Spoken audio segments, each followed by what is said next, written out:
I got to tell you, Charles, I'm quickly becoming an anti-fan of the Belmont at the Big A idea.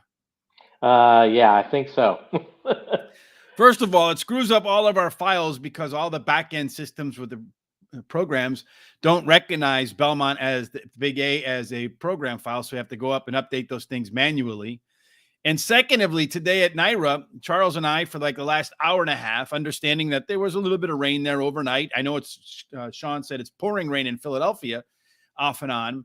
So we pulled up the NYRA scratches right from the NYRA website, and they said that the track was fast and the turf was firm, and they even put where they were going to put the rails. So we both figured that the racing was going to be on turf. We were waiting for all the MTOs to scratch. It took them another hour, almost a few minutes ago, to come out and say, well, they're not running on the turf. That's why we're getting off to such a slow start today.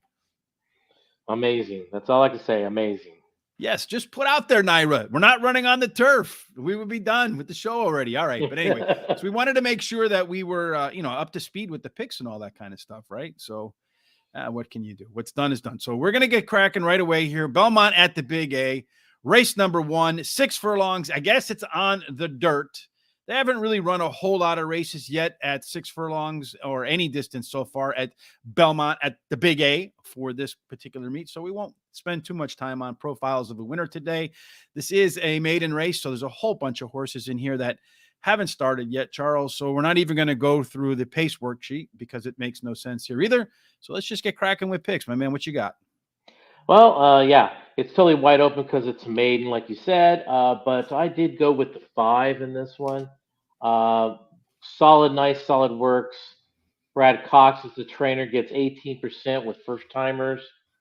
He's got Dalen riding the Dylan Davis. horse. Uh-huh. Yeah, Davis. And then my second pick is the one horse. He's ran one time, but it was pretty even overall. Okay race overall. So Irad picks up the reins on this one for Todd Pletcher. So this horse should have wake up a little bit more today because he's got a nice race in him already. Mm-hmm. And then the 6 horse is my third pick. Another horse that's ran once. Mark Casey's the trainer. Nice, solid works. Ran pretty good, in my opinion, in that race. Stayed within 3 lengths pretty much the whole race. Mm-hmm. So the horse has got some talent there. And then my final pick is the 8. Has raced 3 times, in the money 1 time. Of course, all of them were on turf. So this is the first time on dirt. So we might see a little change on him. He might like it, he might hate it, but it's going to be muddy. So either way. So those are my 4 picks in the first race. Of course, they've got some scratches since we've got started. The 7 horse, which was my top pick, got knocked out. So I'm going to start with the 6 horse in here. Personal Pursuit was the betting favorite in the debut. Flashed early speed. I'm expecting more of the same today, except for it to hold on to that speed a little bit longer. Number 1, Passionate Dream, another that was pretty well bet in its debut. Some good works between races. I like to see horses that are trying to stay in shape. Number 9, I'm going to take a flyer here with Night Saber. The last workout was 4 furlongs, was the fastest of 84. It's going to be a nice odds there. And then number 5, Cali Bally scratched into this last spot just a couple of seconds ago because they did update scratches since we've decided to go live. So how of course that's going to work out like that, right, Charles? Of course. So race number 2, it doesn't look like there is any scratches for race number 2, or are scratches for race number 2. This one's 7 furlongs. It's on the main track. Again, they haven't really run a whole lot of races. What they've done so far, 4 times, 50-50 on the winners between closers and speed horses. 2 of the speed horses did go wire to wire, so good to note that. 1 win from the rail, 1 from post 2 and 3, and the other 2 wins came in post 4 through 7. This is a race where we actually, I know you can't see the race 2 up here. I'm just a wonderful photographer. I'm trying to work on my angles and stuff to make it a little bit more dramatic. But you see the 1, the 4, and the 5 are all horses that have very similar early pace numbers. So these 3 can get at it, I think, at the beginning of the race. And you're going to probably want the speed of the speed or maybe the one that has the most late legs. But the 4 and the 5 aren't all that apart with the most late legs, except 5 horse does get a little bit better combination of early pace and late pace. If you're looking for a closer, it's going to be this guy right here, the 6 horse. Charles, what are you looking for here? Yeah, it's a little bit of a tough race, in my opinion. The one horse I ended up with as my first pick, he's going from a mile race down. He's now cutting back in distance a little bit to 7 furlongs. Claimed last time out with from Linda Rice claimed this horse, and she actually did all. She's the owner and trainer now. So the horse looks like he's got speed, could hang on there, could sit off the speed slightly if he had to. So that's why I chose him as my number 1 pick in the race. My number 2 pick was the 3 horse here. Horse is cutting back in distance, didn't want nothing of the turf last time out, it looks like. Before that, ran 3 times on dirt. Mile he won at, so it's perfect distance for him today. I don't know if it's a drop in class. I would say it's pretty equal to class wise. Joe Sharp, another trainer that I always like to follow, sends him out ready to rock and roll. And like you said, I like the 6 as my 3rd pick. Has a pretty good kick at the end. Dropping from a mile race again to 7 furlongs. I like that. Solid works. And last time out, he ran. He got claimed also, but for 25, so they have to move him up. That's the rules. You kind of have to move up. And then the last one, my final pick is another speed horse, which is could also sit off the pace too. Has some little kick at the end. So the 5 horse looks good. Looks like the distance is perfect for him. Solid works. Nothing else more to say about this race. I like Manshan, the 5 horse. I'm going to make it my best bet of the day today because it is dropping in class. And if you rewind on the past performances, you'll see his best race was wire-to-wire win on an off track. That's what we're going to get today. Run up the score. Number 4 is my second choice. Chad Brown doesn't put a whole lot. Well, considering like a 99 out of 750 races. So not too many in the claiming ranks, but he's won 37 of those 99 races. And this horse was much improved in its last start. Number 6, Belarus is the 3rd choice here. Does have the top late pace figures. And as I mentioned in the pace worksheet, those front 3 are pretty similar. So they can maybe, if they're not careful, burn each other out, opening up the door for Belarus to run by all of them at the end. And then finally, Reigning Chick won the debut at Aqueduct and then decided to run in races that were way over her head in the next 4. Coming back to a level that's probably a better fit and get some first-time LASIK. I think all that helps up. What's up, Charles? How you doing, my friend, today? We need to remember the Aqueduct track when the wet has the golden rail for speed all inside today for me. So keep that in mind from Charles, from not this Charles, but a different Charles. E.F. Hutton Charles, not yeah, that's right. Not CT Money Charles. Now that's your new nickname, CT Money, after yesterday's show. Race 3, as we move forward, is 1 3 miles, 1 3/8 miles, supposed to be on the turf. It's not, it's on the dirt, Charles. They've only run 1 race so far at the distance. That was on the turf. So I don't think you make much of that. 2 races, actually. I don't think you make much of that in terms of what they're going to do on the dirt. Let's take a look at what they might do in terms of pace setup in race number 3. Here we do have a scratch, the 1 horse. And this is the race that really kind of screwed us up a little bit because the 7 horse was a main track entry only entrant, and they weren't scratching it, but listing the turf as firm. And we were both like, what is going on here? The 1 horse is scratched. And then also, since we've came live, the 6 horse is scratched, Charles. So make a note of that the 6 horse is not in this race in race number 3. So as we look at this, we see the 7 horse, the one that we thought was out, that was really in because they were really running on dirt, does have a plus early pace advantage over all of these that prefer to be in the back, that we're expecting to probably run on a closing course today. Instead, they're probably going to get a fast, wet track. That 7 at 1-to-1 morning line could have a pretty distinct advantage. Let's take a look at your picks, Charles, and what do you see going on here? Remember, the 6 horse is scratched here, so I'm going to move these 2 over and then put them right here. Okay. All right. My top pick is the 7 now because of them taking it off the turf. Mm-hmm. The horse loves running on the main track. Has run in the sloppy track before. Just got beat by 2 lengths. So I mean, he handles it pretty well. Speed of the speed. I really don't see anyone really catching him now at all. My second pick will be the 3 now. Mm-hmm. Let's see. Yep, it's the 3. Yeah, just the 3. Mm-hmm. Switch to a higher percentage jockey. He gets Irad now today, so that's going to benefit this horse. Likes the close, does very well. Has run on he has run on a good track before. Did okay with that. Was finished second. So the horse has got talent for this off-going, and should be right there at the end. But I still don't think they're going to catch the 7.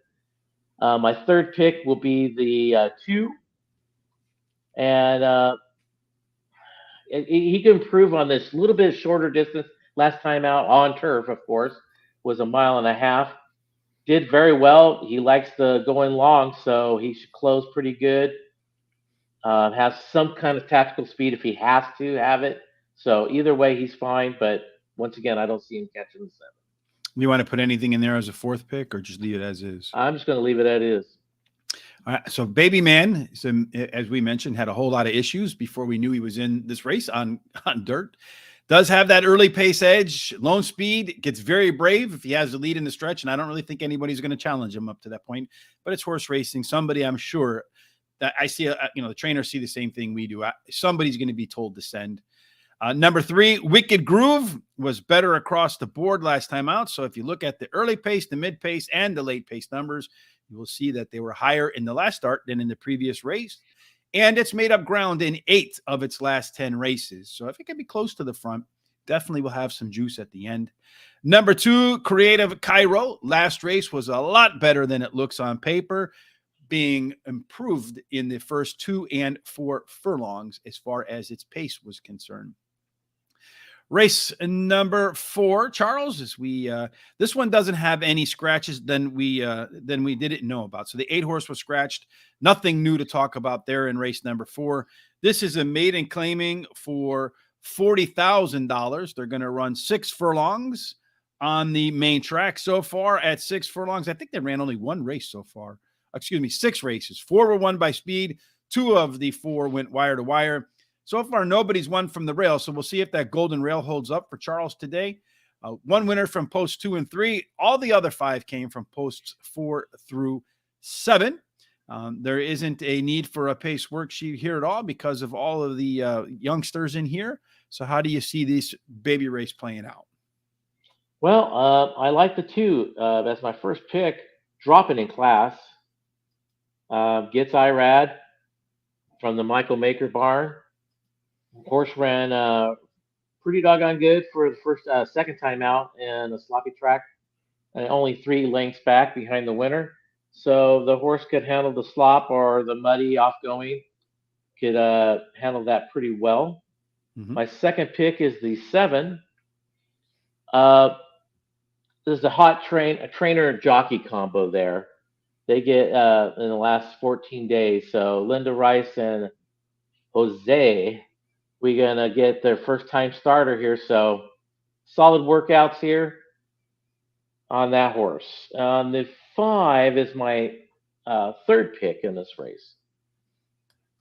Another first time starter. Dan has 3 winners from 6 starters, which is pretty good. And the trainer gets 13% with first time starters on that. And then my final pick is the 6 horse. Breeding says you should like the distance. The trainer doesn't have much stats when it comes to first time starters, but solid workouts. Looks good on that aspect. And actually, the breeding does say speed, but we'll see about that. All right. So in race number 4, I'm going to start off with number 9, my long shot of the day. That's Fast Study. I like that last workout. Ran 3 furlongs in 36 and 2. So can bust out of the gate on a wet track. A lot of jockeys lately telling us the horses can't stand kickback. Can't imagine that a big clump of mud in terms of kickbacks, not one that they like either. So if the 9 can get to the lead, you never know. I think Luis Saez is riding that too, and I like him on fast horses. Number 2, With No Name, did run the top last race. Speed figure dropping from maiden special weight to maiden, claiming that is the biggest drop in horse racing. We've heard that from lots of people, including our good friend Tom Carley. Wonder where he's been. Trainer Michael Maker wins 21% on that drop versus 18% overall. So it's a little bit of an improvement. Alpha Angle. The 1A MCRR is another maiden special weight dropper for Rudy Rodriguez. So you got double R and double R there. That's got to mean something, right? That's right. Hits 25% for first time maiden claiming. And this horse is going to carry a little bit less weight today. So that should be helpful. And then finally, number 5, Destin Hoofman. Instead of Hoffman, I guess. Nice horse pun there, I guess.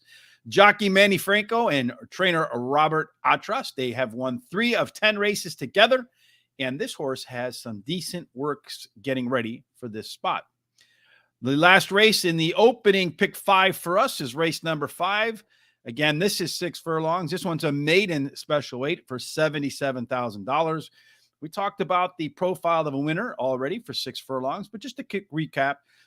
6 races, 4 won by speed, 2 went wire to wire. It looks like that the inside 3 haven't performed well so far. Everything has come from 4 and out, but Charles says be on the lookout for inside speed when it's wet at Aqueduct. There are no scratches in this race. Here we see a pretty interesting race shape, Charles. You see that the 7 horse looks like on paper that it could be Lone Speed, but the early pace figures say that these pressure horses here, the 1, the 4, and the 5, are likely to get out of the gates a little bit quicker and be ahead of the 7 quarter pole, which means the 7 likely gets discouraged a little bit. Of these, the 5 horse actually also has the top late pace numbers. Right there, you see. It's tied with the 3 horse. And then you got a bunch of first-time starters over here with the 9, the 6, and the 2. You're not quite sure what to make of them. They could really alter the shape in a lot of different ways. So this is another one of those races where I feel like just about anything could happen. So what do you think is going to happen? I actually agree with the first part of what you were saying there about the 7 probably popping the gate, probably the best. But I think the 5 is going to take the lead overall. And I don't think he's going to look back. Speed will win on this type of track, most likely. And he ran second against very similar horses, last time out. So I think he's got a heck of a shot of. But we have some problems here in race number. Oh, no, we're in race number 5. I'm sorry. It's the next race we'll have some problems. Go ahead. Oh, no. I was going to say, don't do that to me yet. No, we're going to have some problems in the next race, but go ahead. Okay. My second pick will be the 3 horse here. Like I said, comes from behind. He can handle this class. The trainer is 25% with 2-year-olds. So Pratt is riding this horse. That's another plus in my opinion. And so he'll be picking up some pieces there at the end. The 4 horse is my third pick. Another one that can at least set eyed off the pace. It looks like they did switch jocks here. They went from Franco to Ortiz, which, I think Franco's an excellent rider. So I'm sure that he had another mount, probably most likely the 5. It was his first commitment. So anyway, solid works. Everything looks good on this horse. Chad Brown trains it, so he'll be tough at the end. And then I have the real, probably like I said, the first horse that's going to pop the gate. The 7 has speed and ran 7 furlongs last time out. Got beat by 10 at the end, but he was up there smoking them at the beginning. So he definitely has speed, and I think he'll hang on for at least a small piece of the pie. All right, so this is my box it up. Fortunately, it's not the next race because we're going to have some real issues with scratches. While I'm talking, take a look at the scratches, Charles, for race number 6, so we can make some adjustments on the fly. My box it up is race. This is where we take a $1 exacta box, 50-cent trifecta box, 10-cent superfecta box, put them together and hope to hit something nice. Fortunately, all the horses that I picked are in this race, so I'm going to go at number. My box it up Do I have race 2? Why do I have race 2? My box it up is in race number 5. So I don't know what I'm doing here. This is the wrong stuff on there. So I'll just tell you what I like in race number 5. But my box it up is race 5, not race 2. 2 was my best bet. So in race number 5, I like the 5 horse Stonewall Star. This is our good friend Chris P. Angle, Chris Parmalu. Second in his maiden special weight race last time out. So he says when those horses finish second in the maiden special weight, look out the next time out. Maintenance work between starts. I think the horse will improve in race number 2. Number 9, Caribbean Breeze is a trainer for a horse for trainer Brad Cox, who wins maiden special weight at 24%. And if you look at the horse's work schedule, it's been steady. So he's been keeping on track. I like to see that there's no breaks, indicating that there's any injury or something that got the horse off track heading into its debut. Number 6, Maya's Dream, trainer Todd Pletcher wins at 22% when maiden special weight. Another with steady works, and I do like specifically the August 18th workout. And then finally, number 3, Silver Skillet. It's a $260,000 horse, making its second start. The debut speed number was good enough. And if it can improve with some good works in between races, maybe that horse can take it to the winner's circle. All right, you ready? Let's pick up our pick 4s here, and I think we started off with the prime rib pick 4s. In race number 3, there are some scratches, so there isn't a 6 horse in race number 3. So Charles is probably going to go 7-3-2, and I'm going to do the same thing in race number 3, 7-3-2, so that the ticket structure remains the same. Yep. And the pricing remains the same, with a little bit of a bigger budget. The next one is going to be completely screwed up because of all these late scratches, Charles. Woo! But you know what's not screwed up is heading on over to the picks with the professor, because the professor usually does pretty good with his plays of the day. And you can catch that link in the description in here at YouTube and as well on Facebook, Twitter, and Instagram. You can see our handles below. If you haven't done so before, please hit the subscribe button while you're here at YouTube. If you like what you see, thumbs up on Facebook as well as YouTube are appreciated. The free parlay of the day, he doesn't have it up yet today, so we make sure you head on over to Picks with the Professor a little bit later on the day using the link below.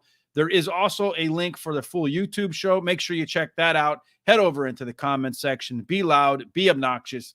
Let them know that you came from horse racing today.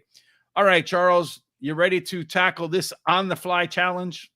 Why not? Let's do it. All right, so race number 6 was supposed to be a race of 6 furlongs on the outer turf. It's instead been moved to dirt. And we have a slew of scratches in this race. Probably easier to say which horses are left in the race, I would think, Charles. Mm-hmm. So looking at race number 6, the 1 is left, the 6 is left, the 7 is in, the 9 is in, the 11. So 1, 6, 9, and 11. So you have the 1, and so you don't really have to make much changes in your picks, do you? No, not really. All right. So tell us about these 3 horses. Okay, so we're going with the 1, 6, 11, right? That's what you got, what my friend. Yeah. Oh, the 1 horse is my number 1 pick in this race. Ran second last time out. Definitely has the speed to win this race from wire to wire. And as the other Charles Schwab says, the inner rail for speed today. I think this would be one race that you could definitely look at like that. So I like the 1 as my first pick. So the 6 is my second pick here. And why I chose him is that his last race was on turf, unfortunately, but he definitely has some speed, but tactical speed. So he could sit just off the pace. He gets my favorite bug boy right now, Gomez. Mm-hmm. He rides very well. So, I think he'll be closing there at the end. He'll have enough left at the end.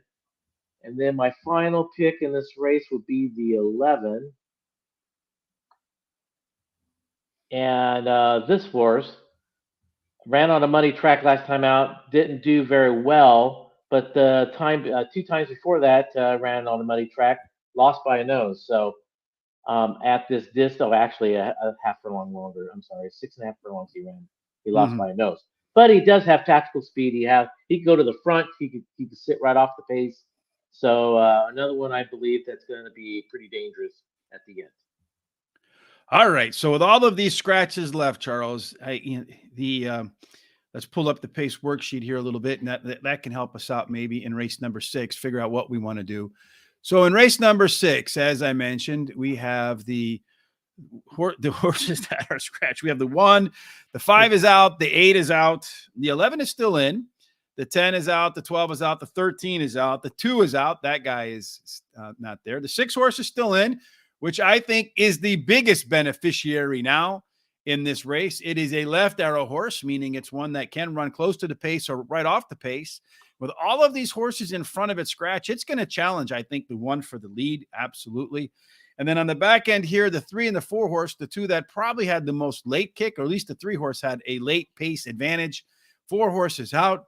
So you got a pretty evened up race here. The 1 and 11 are go to the front.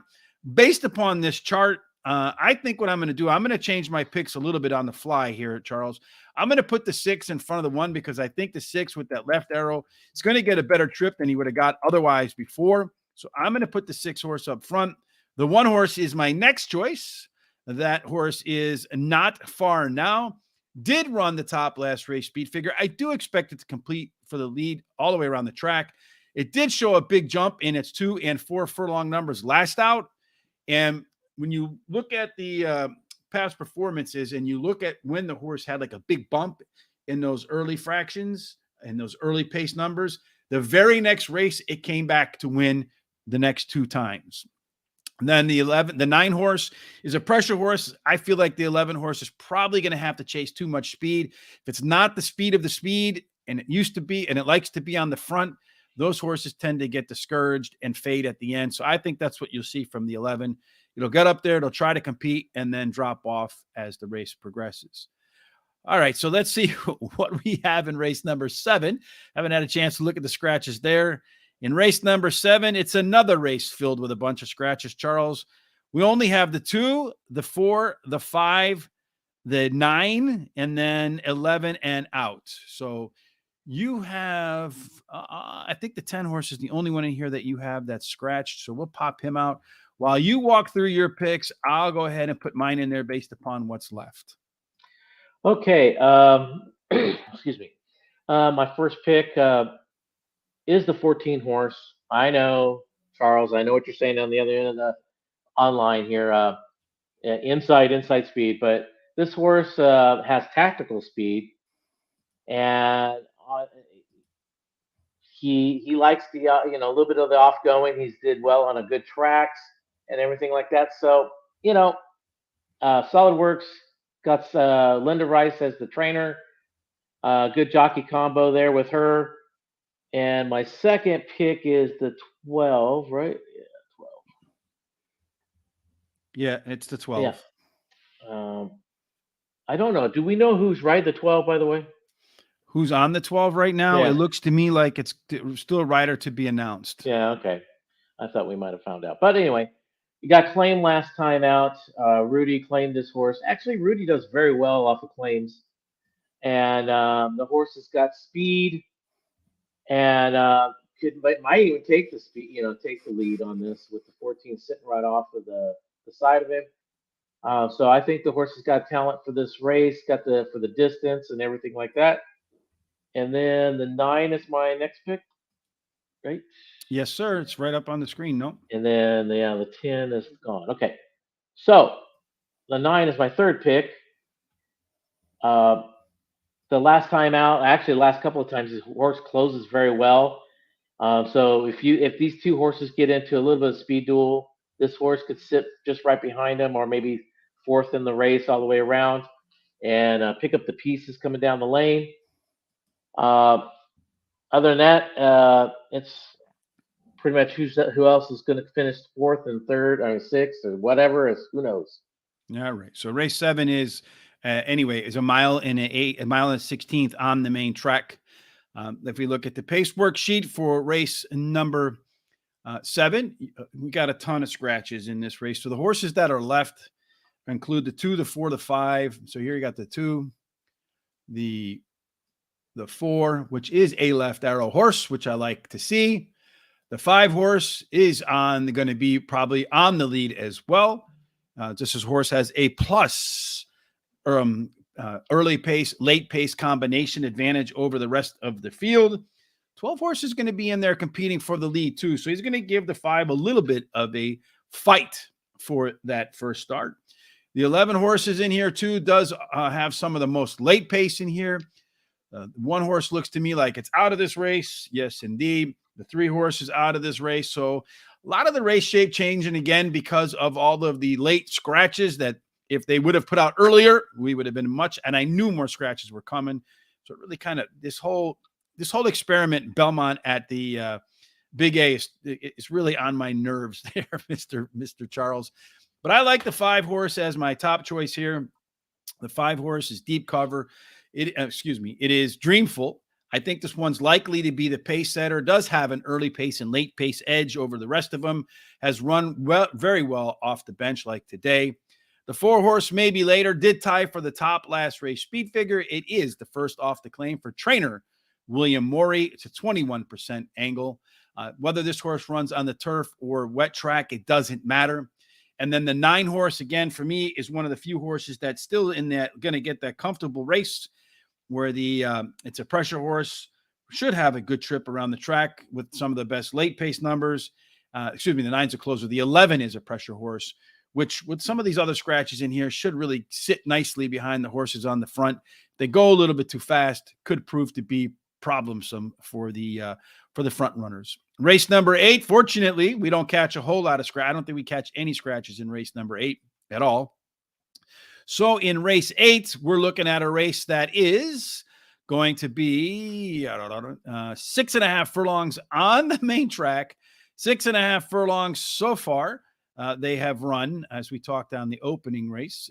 No, they haven't really run that many. So we won't worry about the profile of a winner at all, but we will look at the pace setup for race number 8. Without any scratches, we do see that the 5 horse, which is normally a pressure horse, is likely to move towards the front. The 2 horse is likely to give chase. The 1 horse might say, wait a minute, what are all these horses doing in front of me? But it doesn't matter because it is an EP horse, meaning it can take the lead or it can sit right off the pace and still close the show.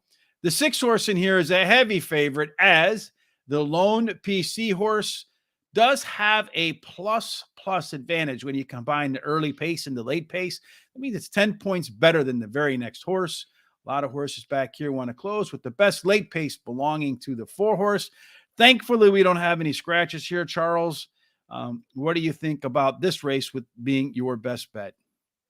The 6 horse, I just don't see how anyone's going to beat him. He's going for the hat trick.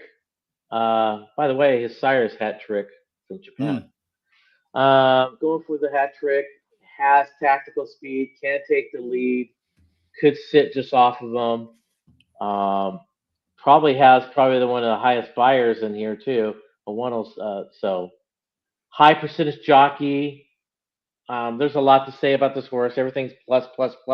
So that's my best bet of the day. I'm pretty much saying good luck to everybody else. My second pick is the 2. He ran second last time out. He could close. He could also sit off the pace also. Everything looks good with this horse. Nice works. But I still don't think he's going to match the 6.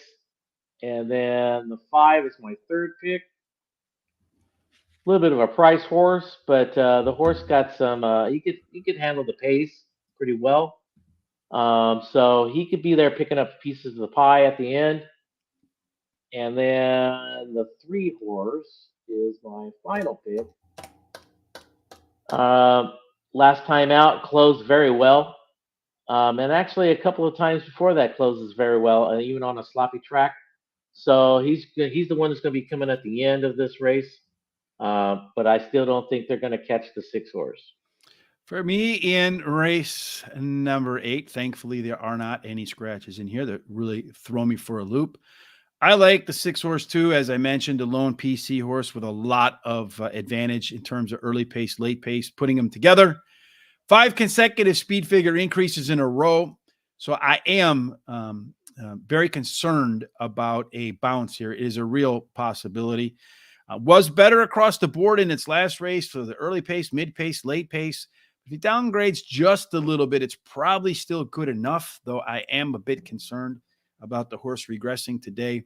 Number 2 horse, Snicket, doesn't look like it on paper at all, but I think this one could be the pilot or co-pilot. A pair of nice workouts between races indicating the horse might be in better shape than last time out. The 3 horse, for me, to a T, it was better in the second half of its last race and showed so with some better fractions. And then finally, number 5, Clo Rose. It is a left arrow horse, so it should move closer to the front. Last time out on the past performances, the horse absolutely blew a tire, but the workouts say that the horse might be ready to return to form in here. And then finally, the last race of the day, Charles, is race number 8. Race number 9. Race 9 being another one of these races that's going to be 6 furlongs. They've run 6 races so far at 6 furlongs on the dirt. 4 of them won by horses that showed speed. 2 of those went wire to wire. The inside, at least on that day, so far hasn't had an advantage. Looks like the outside horses. And in race number 1, the 6 horse took the prize. The 10 horse, I think, came in second, followed by the 6, 10, and 8. That was the order for race number 1. So first pick in, got a winner on that. Hopefully, if I go first pick all the way down, I'll be thrilled to death on this day. Race number 9 in terms of scratches, Charles. Let's see if we got anything to throw us for a loop. You have the 9, the 14, the 4, and the 2. Let's look and see if any of those are scratches. The 9, the 14, the 4, and the 2. It looks like they are all in. I have the 9, the 1, the 2, and the 10. It looks like mine are all in, so we're all good to go in race number 10. Race number 9. Woo. So looking at this, you can see the race shape here is pretty interesting one to me. You have a lot of horses that want to be towards the back. And then you have these down arrows indicating horses that are dropping in class, which, again, we talk about in these maiden races being a key. The 5 horse, even though it's running at pretty much the same level, does look like the horse that's going to likely get to the front to me today. Not a lot of speed. These 3 horses should have a pretty good go at running a race that they're most comfortable with. The 8 horse is one that's a left arrow horse, maybe going to step up and challenge them.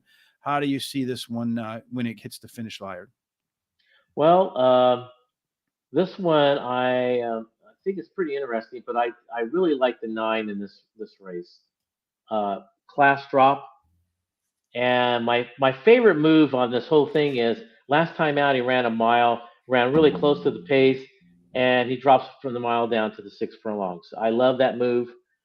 Joe Sharp's the trainer, Irad's the jock, and the workouts say that he's ready to go. So for my money, I really like the 9 in this race, especially the way the track's going to probably most likely play. The 14 was my second pick.